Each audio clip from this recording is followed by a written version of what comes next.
Hi guys, English literature में DG में खुश आमदीद। इस वीडियो लेक्चर में हम स्टडी करेंगे द सेकंड कमिंग, जो कि पोएम है विलियम बटलर यीट्स की। यीट्स का टाइम पीरियड है 1865 से लेकर 1939। द सेकंड कमिंग पहली जंग अजीम और आयरलैंड की जंग आज़ादी का खौफ और परेशानी बयान करती है और तारीख मुस्तकबिल यानी वहशत और बर्बरियत के दौर की पेशनगोई करती है।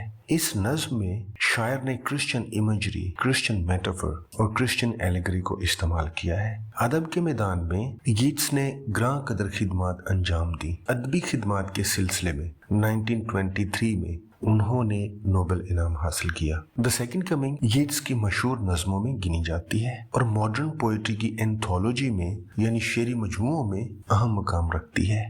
ये नज्म पहली जंग अजीम के बाद 1919 में ब्लैंक वर्स में लिखी गई। 1920 में पहली बार ये नज्म एक अमेरिकन मैगजीन में शाया हुई। उस मैगजीन का नाम था द डायल। ये नज्म 2 स्टैंजास पर मुश्तमिल है। पहला स्टैंजा 8 लाइनों का है, जबकि दूसरा स्टैंजा 9 से लेकर 22वीं लाइन पर मुश्तमिल है। पहले स्टैंजा में शायर एपोक्लिप्टिक विजन बयान करता है। ये विजन वो अपनी जिस्मानी आंख से नहीं बल्कि अपनी बातनी आंख से देखता है। Turning and turning in the widening gyre, the falcon cannot hear the falconer. इन लाइनों में एक फॉल्कन है जो एक दायरे में चक्कर काटता है। ये दायरा साइज में बढ़ता जाता है। शायर ने इसके लिए यानी इस दायरे के लिए जो साइज में बढ़ता जाता है वाइडनिंग जायर की इस्तिलाह इस्तेमाल की है। चूंकि फॉल्कन की प्रवास का दायरा बढ़ता जाता है, वो फॉल्कनर से दूर चला जाता है, जिसकी वजह से फॉल्कन और फॉल्कनर में एक हलीज हायल होती है, फासला बन जाता है। फॉल्कन का अपने मालिक की आवाज ना सुन पाना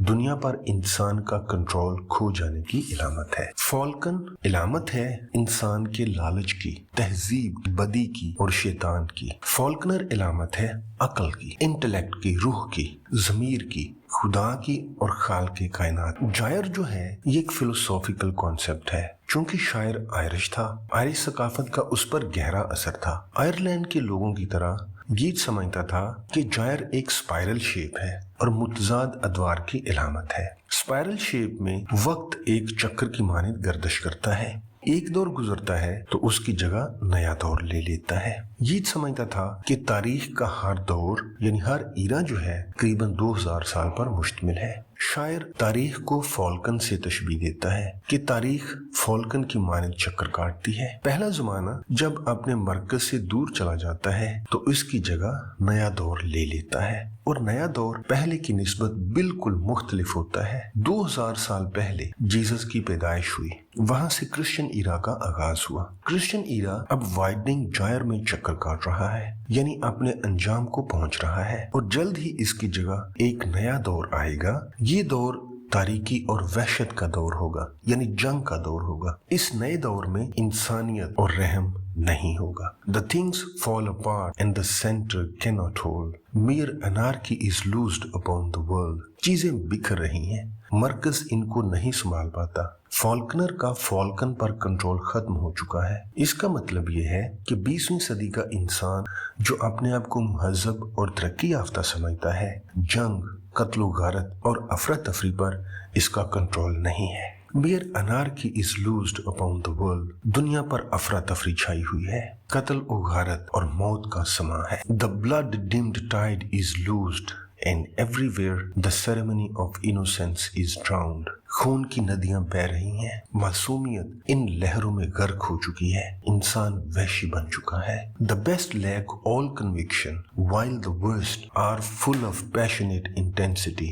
द बेस्ट का मतलब है अच्छे लोग। अच्छे लोगों का जज्बा मान पड़ चुका है, वो सूरत हाल से परेशान है और बुरे लोगों ने पहली नशिस्तें संभाल रखी हैं, वो लीड कर रहे हैं, वो पुरजोश और तवाना है, वो मजे लूट रहे हैं। शायर इस किस्म की कशीदा सूरत हाल से आराम का ख्वाहिशमंद है। शायर जो है वो रिलीफ चाहता है, इन लाइनों में वो बताना ये चाहता है कि जीसस की दूसरी आमद करीब है। जब जीसस की दूसरी आमद होगी तब कुछ आराम मिलेगा। इसका मतलब है कि पहला स्टैंजा जो है इसके अंदर शायर कारी को जीसस की दूसरी आमद के लिए तैयार करता है। दूसरे स्टैंजा में शायर 3 बार जीसस की दूसरी आमद का जिक्र करता है। इसका मतलब है कि वो जीसस की दूसरी आमद के लिए बेताब है।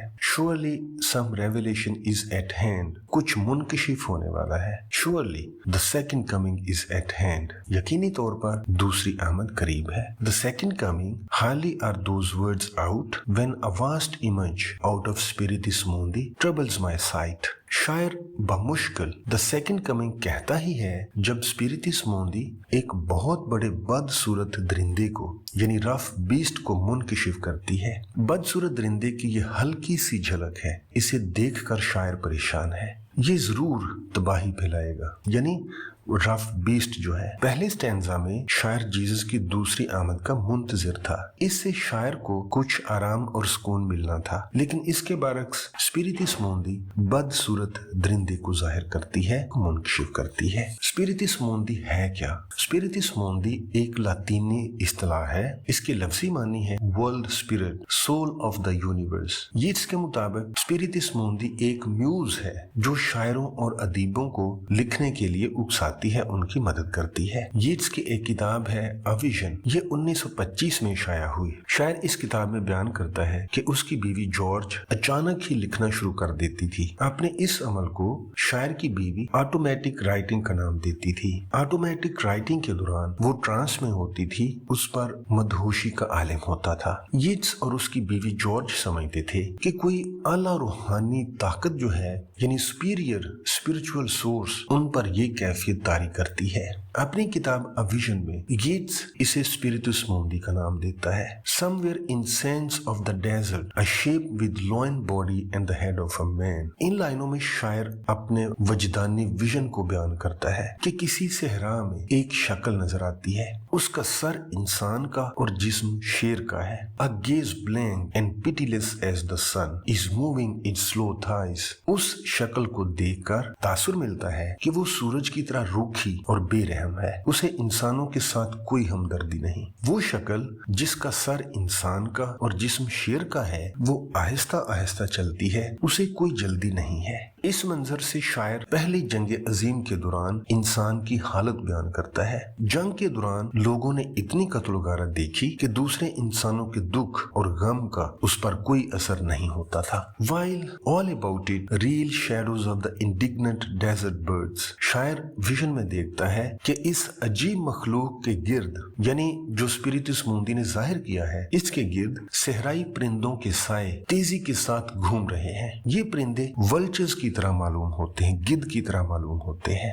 द डार्कनेस ड्रॉप्स अगेन, और फिर अचानक अंधेरा छा जाता है। शायर जो विजन देख रहा था वो विजन खत्म हो जाता है। ये मंजर बिल्कुल वैसा ही था जैसा ड्रामे का कोई सीन खत्म होने पर स्टेज का पर्दा गिर जाता है। But now I know that 20 centuries of stony sleep were vexed to nightmare by a rocking cradle. यहाँ पर शायर प्रोफेटिक विजन बयान करता है। शायर बयान करता है, अब मुझे मालूम है कि पथरीली नींद की 20 सदियां झूला हिलने से परेशान होकर नींद से जाग चुकी हैं। पथरीली नींद की 20 सदियों से मुराद है क्रिश्चियन ईरा। रॉकिंग क्रैडल से मुराद है जंग, कत्ल गारत और लाकानूनियत। गुज़श्ता 2000 साल क्रिश्चियन ईरा पुरअमन नींद के मजे लेता रहा है, जंग, खौफ और कत्ल गारत से परेशान है। इसलिए जीसस की दूसरी आमद करीब है। वो इस सूरत हाल को रिवर्स करेंगे, यानी जो कत्ल गारत है, जो जंग का समा है, जीसस की दूसरी आमद से लोगों को रिलीफ मिलेगा। And what rough beast, its hour come round at last, slouching towards Bethlehem. आखिरकार बदसूरत दरिंदे का वक्त आन पहुंचा है। वो अपने जन्म के लिए बैतलहम की जानिब बढ़ रहा है। नज्म के आखिर तक ये रफ बीस्ट जो है वो पैदा नहीं हुआ, वो अनकरीब पैदा होने वाला है। बैतलहम वो मुकाम है जहां जीसस ने जन्म लिया। दरिंदा नुमा हैवान वहां जन्म लेगा। क्रिश्चियन अकीदे के मुताबिक जब दुनिया में जंगें और फसाद होगा, कौम पर कौम चढ़ाई करेगी तो जीसस की दूसरी आमद होगी। अपनी दूसरी आमद पर जीसस जिंदों और मुर्दों का इंसाफ करेंगे और दुनिया को निजात और सुकून मिलेगा। लेकिन नज्म के अंदर ऐसा होता नहीं। नज्म का एहतदाम इसका उलट है। जीसस की सेकंड कमिंग नहीं होती, बल्कि वो दरिंदा नुमा हैवान अपनी पैदाइश के लिए बैतुलहम की जाना बढ़ता है। उसकी पैदाइश से नया दौर शुरू होगा। ये नया दौर वहशत और बर्बरियत का दौर होगा। तो फ्रेंड्स, अगर ये वीडियो आपको अच्छी लगे, मेहरबानी से मेरे चैनल को सब्सक्राइब करें, इस वीडियो को लाइक करें, कमेंट करें और दूसरों के साथ शेयर करें। Thanks for watching.